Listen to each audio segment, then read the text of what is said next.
Nasihat singkat Radio Muslim. Kemudian di dalam sabdanya yang lain Rasulullah bersabda, "Man da'a ila huda, kana lahu minal ajri mithlu ujuri man tabi'ahu, la yanqusu dzalika min ujurihim syai'a." Siapa yang mengajak manusia untuk mengenal ilmu, untuk mengenal petunjuk Allah, maka dia akan mendapatkan pahalanya dan pahala setiap orang yang mengikuti petunjuknya tanpa sedikit pun mengurangi pahala mereka sedikit pun. Nah, ini hadis ini berbicara tentang amal jariyah yang bisa didapatkan oleh seseorang dari jalur ilmu. Ketika kita mendengar istilah amal jariyah, maka yang terbayangkan di dalam diri kita adalah itu adalah pahala yang terus mengalir meskipun kita telah meninggal dunia. Maka kita katakan ini benar. Itulah disebut dengan definisi amal jariyah.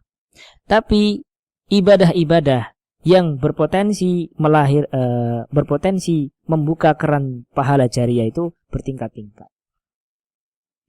Yang paling besar, keran yang akan dibuka yang paling besar, ya, mengalirkan pahala jariyah itu melalui jalur ilmu. Orang yang mengajarkan ilmu, ya, kemudian orang-orang akan mendapatkan hidayah daripada ilmu yang dia sampaikan, daripada nasihat yang dia sampaikan. Kemudian seorang tergerak, kemudian dia mendakwahkan kepada orang yang lain dan seterusnya seperti itu, dia akan mendapatkan pahala yang berantai sampai hari kiamat tanpa henti. Ini diantara keberkahan ilmu. Berbeda dengan pahala jariyah dari jalur yang lain. Misalnya dari wakaf atau sedekah jariyah. Ya, seorang misalnya mewakafkan mewakafkan bangunan untuk pondok pesantren misalnya, atau untuk rumah tahfidz dia wakafkan. Maka dia akan terus mendapatkan pahala, ya, selama tempat tersebut digunakan. Kalau nggak digunakan, ya sudah nggak dapat pahala lagi. Selama tempat itu digunakan, dia dapat pahala. Kalau misalnya tempat tersebut masih digunakan sebagai tempat menghafal Quran untuk ilmu, dia meninggal, ya terus dapat pahala. Tapi begitu nggak digunakan, sudah selesai pahala. Dan dia tidak mendapatkan pahala dari setiap orang, misalnya di situ menghafal Quran, di situ kan. Ada 5 santri misalnya menghafal Al-Quran, lalu kemudian setiap 5 santri ini pulang ke daerahnya masing-masing, buka pondok-pondok ataupun halaqat Quran atau rumah tahfidz, sehingga yang datang masing-masing dari 5 ini misalnya 10, sehingga ada 50 yang belajar Al-Quran darinya. Lalu orang yang mewakafkan bangunan tadi berkat pahala terus, berarti enggak seperti itu. Pahala hanya berhenti di bangunan itu aja, udah. Atau orang mewakafkan mushaf misalnya, ya dia dapat pahalanya selama mushaf itu dipakai.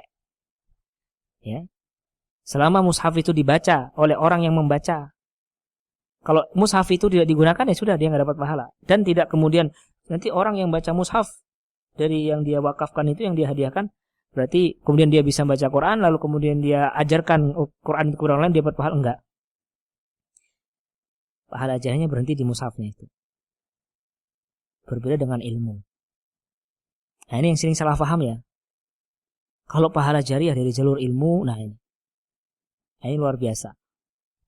Dan segala yang berkaitan dengan ilmu, pahala jariyah itu besar. Ya. Baik itu dia mengajarkan ilmu itu sendiri, ataupun dia menjadi wasilah seorang itu berilmu, maka insya Allah dia akan mendapatkan rangkaian pahala yang berantai-rantai. Kalau ilmu, pahala jariyah dari jalur ilmu, orang mengajarkan misalnya bismillah aja, bismillah kepada anaknya, ajarkan bismillah. Lalu kemudian sang anak ini nanti mengajarkan kepada anaknya lagi bismillah, atau dia menjadi guru mengajarkan kepada siswanya bismillah sehingga mereka bisa bismillah. Lalu siswa-siswanya mengajarkan bismillah kepada orang-orang yang menjadi murid mereka, dan seterusnya sampai akhir zaman dia dapat pahala dari jalur bismillah aja.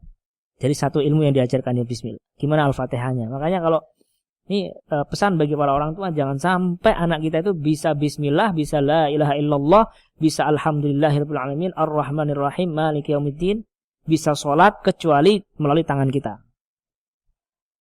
Agar kita yang manen pahala jariyahnya. Terlebih anak itu kalau masa kecil begitu cepat menangkap ilmu yang dia tangkap itu akan teringat, ya. Sampai akhir hayatnya dia akan teringat, walaupun dia tidak mengulang-ulang. Makanya kita, walaupun kita sudah sedewasa ini, ya kan, sudah segede ini, coba siapa yang lupa lagu nyanyian Balonku Ada 5? Semuanya hafal, ya kan? Apalagi misalnya yang sering dihafalkan anak TK dulu ya, si kancil anak nakal. Ya. Lagu-lagu anak ketika itu kan masih ingat walaupun nggak pernah dimurojaah. Coba kalau itu diganti dengan Al-Fatihah, ya, atau diganti dengan hadis-hadis pendek. Ya, betapa banyak amal jariah yang didapatkan oleh para guru TK itu. Tapi kita jangan sampai kalah dengan guru-guru TK, para pemirsa.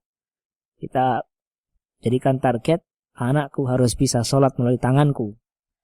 Nah, kayak gitu gimana kalau kita nggak belajar? Bisa nggak kita mengajarkan sholat sesuai dengan tuntunan Rasulullah kepada anak kita, dan kita nggak pernah ngaji, kita nggak pernah menuntut ilmu? Gimana bisa caranya? Nggak bisa. Nah, ini keberkahannya ilmu ya. Satu-satunya pahala jariah yang paling besar, ya, paling besar keuntungannya, ya, yang pahalanya terus berantai selama ilmu itu disampaikan dan diajarkan dan diamalkan, walaupun lintas generasi sampai hari kiamat, itu adalah ilmu, pahala ilmu.